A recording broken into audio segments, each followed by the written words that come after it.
Before I start, I when you were singing, I get out of the room and went into the Krasny room. Mm-hmm.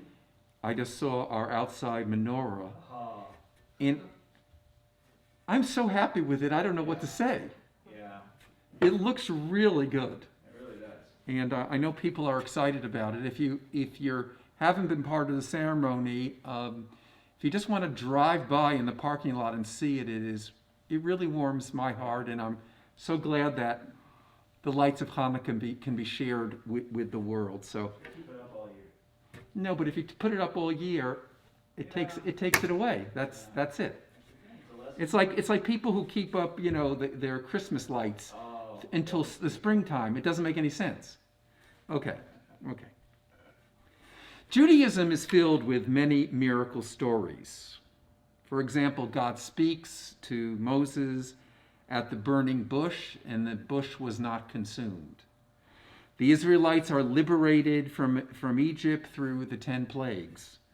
God parts the Sea of Reeds. There are more and more stories of miracles that are found in the biblical tradition.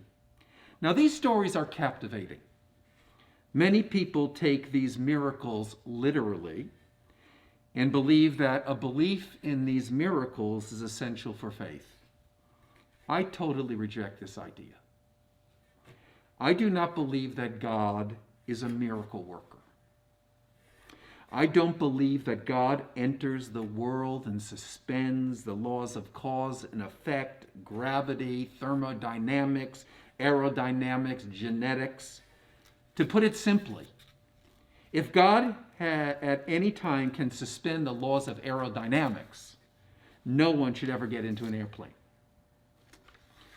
I am, as many of you have heard over the years, a disciple of Rabbi Mordechai M. Kaplan, the founder of the Reconstructionist movement, who taught, and I quote, and this is hard, so listen carefully. He said, "The only kind of religion that can help a modern person live and get the most out of life will be the one which will teach him to identify as divine and holy whatever in human nature or in the world about him enables human life."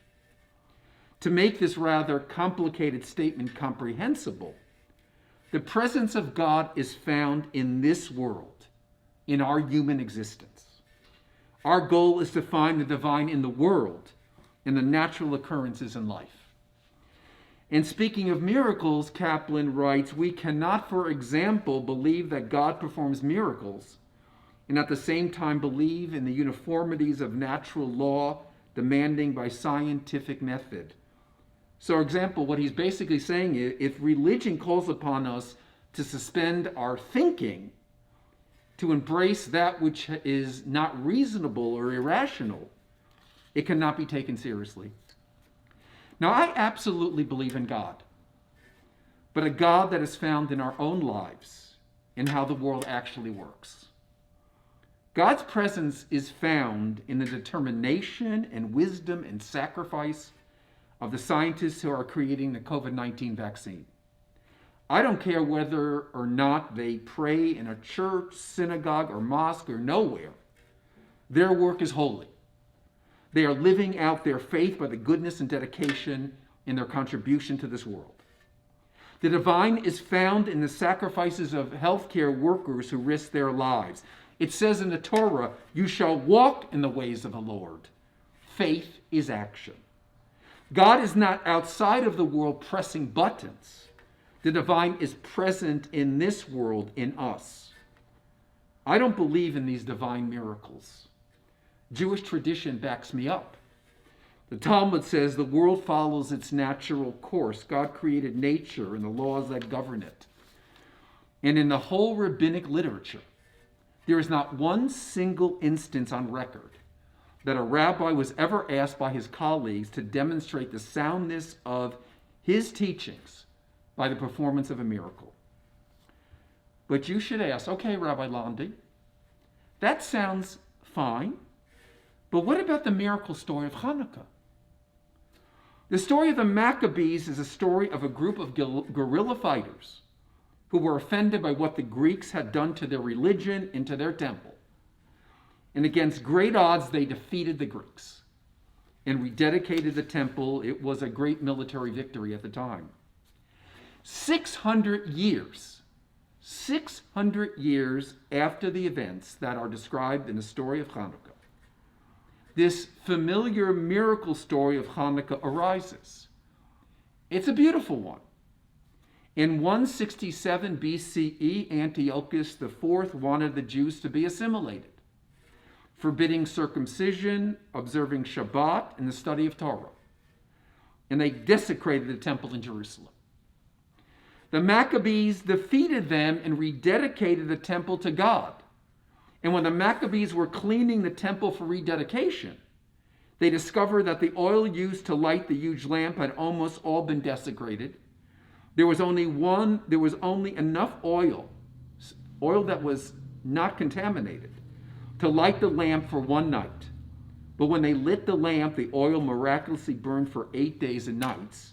To commemorate this miracle, we light a 9-pronged candelabra, like what I have behind me, adding 1 candle each night.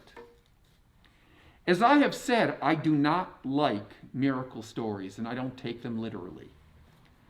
But I am not the Scrooge of Hanukkah.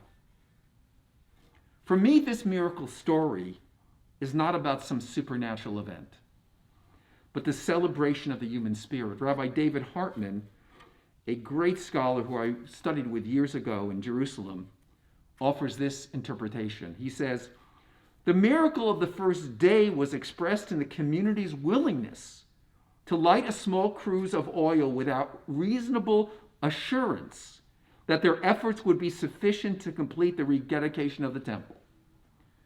Hanukkah celebrates, therefore, the audacious act expressed by those who lit the lamp with uncertainty about the future. That is the message of this fanciful story. The Jews have most often lived in an uncertain world, without guarantees of success or without knowing how life would unfold.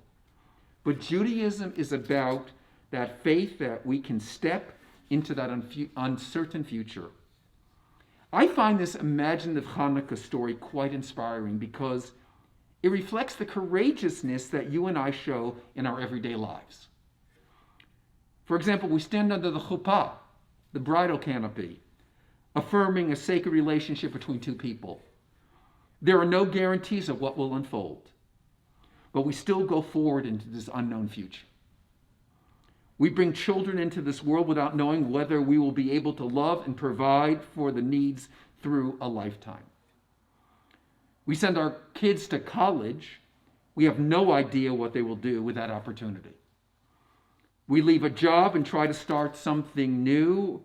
We do it with no certainty of success. We suffer a personal loss. We are bereaved. The world seems dark, but we go forward. There are no guarantees, but we do it. And isn't this period of COVID-19 like a Hanukkah story? We entered the lockdown in March. No one knew what would transpire. The challenges, the isolation, the horrors that lied ahead. We have gone forth into this unknown world with faith that we can make it through the darkness that has confronted us. Friends, I don't believe in miracles that tell us that God is going to magically fix things, change things, turn everything upside down. But on this Hanukkah, on this festival of lights, we celebrate the incredible capacity that human beings have to go forth, to create light in the darkness that we call uncertainty. We can always talk ourselves into defeat. Hanukkah lights encourage us not to underestimate ourselves, to discover that inner strength, that bravery that comes out of a faith and hope and belief that we can get through difficult times of darkness and even create something new within it. Every one of us has our own light. May the lights of Hanukkah remind us of the infinite light that is in us and the necessity of bringing that life forth into the world. Shabbat Shalom.